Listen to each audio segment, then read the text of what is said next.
kata-kata perjanjian yang diikat Musa dengan orang Israel di tanah Moab atas perintah Tuhan, melengkapi perjanjian yang telah diikatnya dengan mereka di Gunung Horeb. Musa memanggil seluruh orang Israel lalu berkata kepada mereka, "Kamu sudah melihat segala yang dilakukan Tuhan di tanah Mesir, di depan matamu terhadap Fir'aun, semua pegawainya, dan seluruh negerinya. Matamu sendiri telah melihat cobaan-cobaan yang besar, tanda-tanda dan mujizat-mujizat yang besar itu. Tetapi sampai sekarang ini Tuhan tidak memberi kamu hati untuk mengerti, atau mata untuk melihat, atau telinga untuk mendengar." Dia berkata, "Selama 40 tahun aku memimpin kamu berjalan melalui padang gurun. Pakaianmu tidak menjadi usang di tubuhmu, dan kasutmu tidak menjadi rusak di kakimu. Roti tidak kamu makan, anggur atau minuman keras tidak kamu minum, supaya kamu tahu bahwa Akulah Tuhan Allahmu." Ketika kamu sampai ke tempat ini, Sihon raja Hesbon dan Og raja Basan keluar mendatangi kita untuk menyerang. Tetapi kita mengalahkan mereka. Kita merebut negeri mereka dan memberikannya kepada orang Ruben, orang Gad, dan suku Manasye, yang setengah itu menjadi milik pusaka. Sebab itu, lakukanlah perkataan perjanjian ini dengan setia, supaya kamu berhasil dalam segala yang kamu lakukan. Pada hari ini kamu sekalian berdiri di hadapan Tuhan Allahmu, para kepala suku dan tua-tuamu, para petugas dan semua laki-laki Israel, anak-anakmu, istri-istrimu, dan para pendatang dalam perkemahanmu, bahkan para tukang belah kayu dan timba air di antaramu. Kamu berdiri untuk masuk ke dalam perjanjian Tuhan Allahmu, sumpah janjinya yang diikat Tuhan Allahmu dengan kamu pada hari ini. Dengan demikian ia mengangkat engkau sebagai umatnya pada hari ini, dan ia menjadi Allahmu, seperti yang difirmankannya kepadamu dan yang dijanjikannya dengan sumpah kepada Abraham, Ishak, dan Yakub, nenek moyangmu. Bukan hanya dengan kamu saja Tuhan mengikat perjanjian dan sumpah janji ini, tetapi dengan setiap orang yang ada di sini pada hari ini bersama kita, yang berdiri di hadapan Tuhan Allah kita, dan juga dengan setiap orang yang tidak ada di sini pada hari ini bersama kita. Sesungguhnya kamu tahu bagaimana kita tinggal di tanah Mesir, dan bagaimana kita berjalan di tengah-tengah segala bangsa yang negerinya kamu lalui.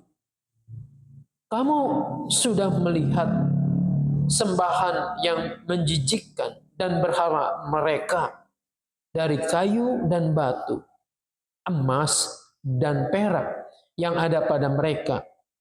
Sebab itu, janganlah ada di antaramu laki-laki atau perempuan, kaum keluarga atau suku yang pada hari ini hatinya berpaling meninggalkan Tuhan Allah kita untuk beribadah kepada para ilah bangsa-bangsa itu. Janganlah di antaramu ada akar yang menghasilkan tanaman beracun dan pahit. Apabila seseorang pada waktu mendengar kata-kata sumpah ini, menyangka dirinya tetap berbakti dengan berkata, aku akan selamat walaupun aku berlaku degil, sehingga akan lenyap baik tanah yang tergenang maupun yang kekeringan. Maka Tuhan tidak mau mengampuni orang itu. Murka dan cemburu Tuhan akan menyala atasnya pada waktu itu. Segenap sumpah yang tertulis dalam kitab hukum ini akan menimpa dia dan Tuhan akan menghapuskan namanya dari kolong langit. Sampai di sana yang berbahagia, yang mau mendengarkan firman Allah, memelihara dengan melakukannya. Haleluya. Saudara yang dikasihi dan mengasihi Tuhan Yesus. Seseorang melakukan pernyataan, janji, atau sumpah, atau komitmen pada momen-momen tertentu. Kita ketika dibaptis, sidi pengakuan percaya, ditanya, dibimbing, diarahkan, dan kemudian menyatakan semacam ikrar kesetiaan. Berjanji di hadapan umat dan tentunya di hadapan Tuhan. Berjanji untuk setia mengikut jalan Tuhan. Ketika seseorang mau menikah, dipersiapkan juga dengan baik. Mereka datang ke gereja, mereka mengucapkan ikrar janji setia satu dengan yang lain. Tentu dengan keyakinan ini bukan seremoni saja, tetapi sungguh-sungguh mau menyatakan kesetiaan di hadapan Tuhan, disaksikan oleh umat-Nya. Satu dengan yang lain mau setia. Kita lihat juga dalam kehidupan berbangsa, bernegara. Setiap pejabat yang akan menduduki posisi tertentu, mereka bahkan bukan hanya menyatakan janji, tetapi juga mereka disumpah untuk setia pada tanggung jawab, untuk amanah, untuk tidak mengkhianati. Perjuangan yang lebih baik menjadikan bangsa ini lebih beradab, lebih sejahtera. Itu yang kita saksikan dalam kehidupan sehari-hari.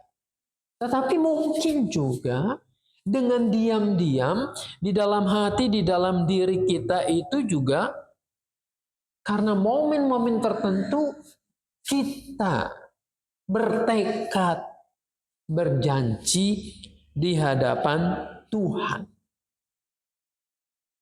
Namun sayangnya, waktu akan menguji ini. Apakah kesetiaan itu betul-betul dipegang teguh, dilakukan, atau tidak? Bacaan kita kali ini mengingatkan itu nih. Berkaca, belajar dari perjalanan bangsa Israel menuju tanah perjanjian. Jadi latar belakangnya pasal 29 Ulangan ini merupakan bagian dari pidato, bagian dari petuah atau nasihat Musa yang terakhir menjelang hidupnya selesai tugasnya ini. Pasal ini adalah pembaruan perjanjian antara Allah dengan bangsa Israel di tanah Moab. Sebelum mereka masuk ke negeri perjanjian. Musa mengingatkan bahwa perjanjian ini serius dan memiliki konsekuensi berkat atau kutuk. Nah, mungkin kita bertanya, bukankah pada waktu mereka berjalan keluar di Gunung Sinai itu juga Tuhan sudah mengikat perjanjian, memberikan 10 hukumnya yang kita kenal dengan Taurat itu. Kok di sini ada perjanjian lagi? Perjanjian ini tidak hendak membatalkan apa yang sudah diikat di Gunung Sinai itu. Bahwa Allah sebagai pelindung, memberi berkat buat umatnya, dan bahwa Israel itu akan setia menjadi umat Allah. Tetapi seringkali yang terjadi adalah bahwa di dalam perjalanannya itu manusia suka lupa dengan janjinya, lupa dengan kesetiaannya. Dalam hidup sehari-hari kan juga begitu. Kita tuh gampang mengingat pihak lain dalam mengikat perjanjian. Kita kalau merasakan kehidupan tidak baik-baik saja, kehidupan yang sulit, maka kita seringkali menagih janji Tuhan. Tuhan, mana janjimu? Tuhan, mana kasih setiamu? Kok hidupku begini-begini saja? Kok masalahku tambah berat, tambah susah? Maka ada beberapa orang untuk menyarankan kepada orang yang seperti ini, klaim dong janji Tuhan. Gugat dong janji Tuhan. Kita kan ini adalah anak-anaknya. Masa Tuhan tidak menolong? Kita mau menggugat Tuhan. Tapi lupa bagaimana kita hidup. Kita tidak ingat dengan komitmen kita. Sebagai umat, sebagai anak-anak Tuhan yang harus setia. Maka kesetiaan ini, janji ini harus senantiasa diingatkan. Musa tidak membatalkan perjanjian di Gunung Sinai antara Allah dan umatnya dan dia sebagai pengantaranya. Tidak. Tetapi diingatkan kembali karena manusia ini adalah makhluk yang sering melupakan kebaikan Tuhan. Kita sibuk menikmati kesenangan-kesenangan dunia ini. Kita lupa menjadi anak Tuhan yang berjanji, misalnya ketika kita dibaptis akan hidup sesuai dengan firman-Nya, akan mencerminkan panggilannya sebagai anak-anak Tuhan.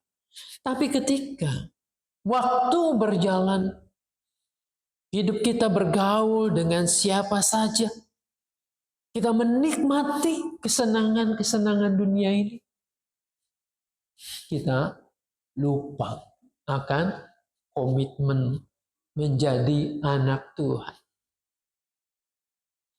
Sepasang suami istri yang memohon untuk diberkati di sini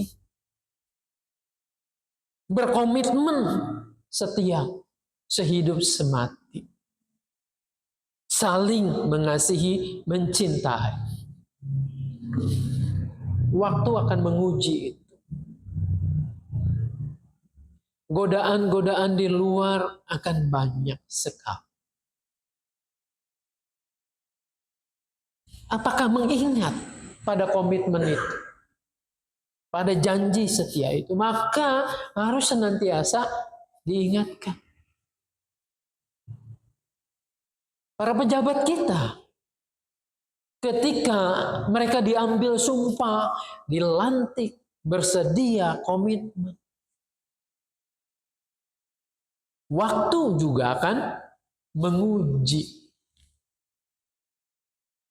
Kursi jabatan yang empuk, fasilitas yang luar biasa, keamanan, kenyamanan terjamin, kebijakan-kebijakan yang diberikan kepadanya seolah terus membuainya. Ini kan bisa lupa. Bisa lupa terhadap komitmen-komitmen yang luhur yang diucapkan melalui sumpah jabatan itu. Maka tidak ada salahnya sebagai bangsa, sebagai anak-anak bangsa, kita saling mengingatkan. Mengingatkan kembali kepada janji yang mula-mula itu. Asalkan tentu saja dalam hal ini tidak berbuat anarkis. Apalagi menjarah dan membakar. Apa bedanya dengan mereka yang melakukan tindakan-tindakan kejahatan itu? Kalau suara kebenaran itu disampaikan dengan cara-cara yang tidak baik. Umat Israel ini diingatkan lagi. Sebelum mereka nih satu langkah lagi masuk ke negeri perjanjian. Ingatlah, kamu sudah melihat segala yang dilakukan Tuhan di Mesir. Musa mengingatkan kembali apa yang sudah Tuhan lakukan untuk kalian. Ketika kalian berteriak, ketika kalian ditindas oleh Mesir itu. Maka tangan perkasa Tuhan itulah yang terulur, yang menolong. Melalui tulah-tulah yang pada puncaknya itu tulah ke-10 itu. Di mana semua anak sulung mati, anak sulung orang Mesir. Saudara-saudara, diingatkan lagi, itulah peran Tuhan yang menjadikan kamu bisa bebas sebagai sebuah bangsa dan engkau adalah umat pilihan itu. Saudara-saudara, sama dalam kehidupan kita. Kita bebas dari dosa. Kita bebas dari penghukuman. Bukan karena usaha kita. Bukan karena budi baik kita. Tetapi karena darah Kristus. Itulah yang menebus dosa-dosa kita.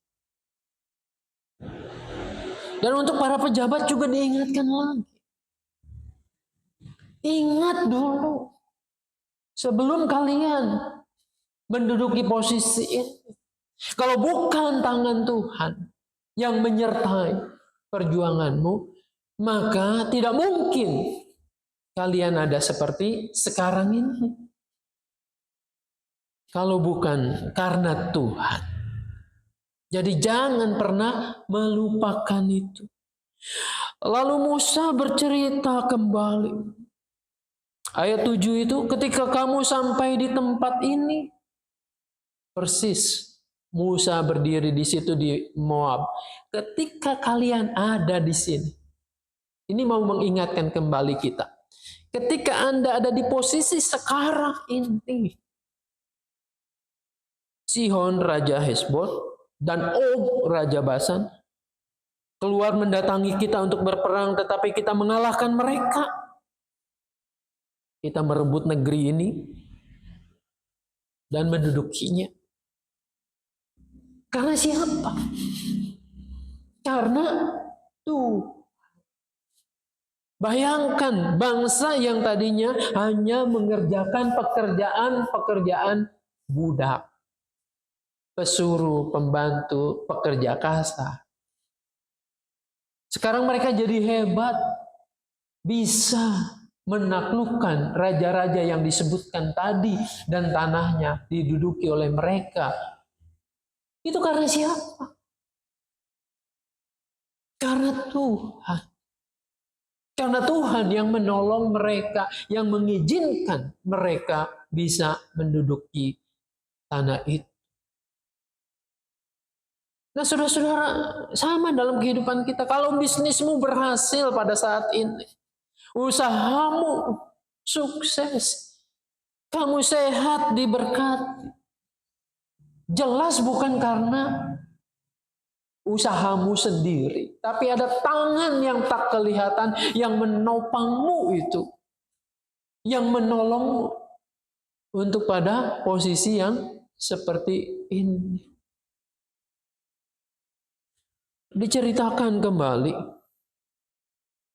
pada hari ini kamu sekalian berdiri di hadapan Tuhan Allahmu, para suku tua-tua dan semuanya. Jadi ingatan ini perlu dan penting untuk saling mengingatkan. Saudara-saudara, selama 40 tahun itu, bayangkan ya, Israel itu jalan menuju tanah perjanjian. Musa mengingatkan loh, mengingatkan kembali. Pakaianmu itu selama itu nggak pernah usang. Kasutmu, sendalmu, kasut.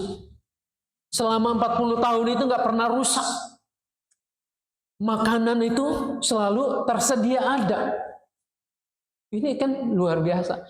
Mana ada sekarang pabrik sepatu yang bisa memproduksi 40 tahun. Apalagi berjalan di padang gurun yang terjal, yang panasnya luar biasa. Mana ada pabrik tekstil yang bisa membuat pakaian selama 40 tahun melekat, dipakai, tidak pernah usang, tidak pernah rusak. Mana ada yang konsisten memberi makan tiap hari melalui mana, melalui burung puyuh. Tuhan memberikan itu untuk bekal mereka menuju tanah perjanjian. Namun seringkali ini dilupakan oleh umat Israel itu. Mereka lupa bahwa Allah telah sedemikian rupa memberikan pertolongan, penyertaan mereka melalui hal-hal yang sederhana. Saudara-saudara, saya mengajak kita semua juga untuk tidak melupakan itu. Betul, baju kita tidak sekuat pakaian yang dipakai umat Tuhan berjalan 40 tahun. Sandal dan sepatu kita juga sama. Tapi ini yang perlu kita renungkan. Bukankah keseharian kita ini tidak pernah telanjang? Selalu ada pakaian kan? Selalu ada sandal atau sepatu yang kita pakai kan? Selalu ada makanan kan? Dalam keseharian kita. Dan kita tidak pernah kelaparan. Apa yang kurang lagi dari Tuhan? Seringkali kita seperti umat Israel yang hanya atau yang menginginkan lebih dan lebih. Pakaian yang sudah ada melekat, kita mau yang lebih wah, lebih mewah, lebih bermerek, lebih bergengsi. Sepatu yang kita pakai, oh dia mah mereknya bagus, harganya jutaan, puluhan juta. Aku juga mau dong seperti itu. Makanan yang kita makan, oh di IG, di medsos, oh dia makan di restoran ini, restoran itu. Kok aku begini-begini saja sih? Kita membandingkan dengan yang lain. Dan kita merasa diri, kok Tuhan, mereka lebih diberkati. Bukankah ini sama nih ketika Israel melirik bangsa-bangsa lain kan? Bangsa-bangsa lain di tengah perjalanan. Kok keren banget sih mereka. Mereka hebat punya sistem kerajaan. Mereka makmur. Mereka keren. Akhirnya umat ini turut menyembah sesembahan berhala itu. Firman Tuhan mengingatkan kembali, Musa menegur umat itu. Itu semua berhala, dewa, terbuat dari kayu, batu, dari perak, dan emas. Itu semua menjijikkan. Jangan kamu mengikuti. Yang kita anggap keren hari ini, yang luar biasa, yang menaikkan gengsi kita, bisa jadi meracuni hidup kita. Bisa jadi tidak membawa manfaat yang baik, malah membuat kecemburuan sosial. Dan pada saatnya bisa meledak, bisa mencelakakan kita. Firman Tuhan jauh-jauh hari sudah mengingatkan itu. Oleh karena itu marilah kita tetap setia kepada Tuhan. Karena Dia tidak pernah meninggalkan kita barang sedetik pun. Ia memelihara kita, mencukupkan. Dia tahu betul apa yang kita perlukan. Tidak berlebih, tetapi juga tidak pernah kekurangan. Hingga sampai di negeri perjanjian itu. Sama seperti Israel yang hari ini bacaannya kita baca, mereka belum masuk. Mereka masih ada waktu diingatkan. Harus setia. Kita semua juga belum masuk negeri perjanjian kehidupan kekal. Mumpung belum terlambat. Setialah. Setialah di jalan Tuhan, karena itu akan menjamin kita masuk dalam negeri yang kekal, negeri perjanjian itu. Tuhan Yesus menolong memberkati kita. Amin.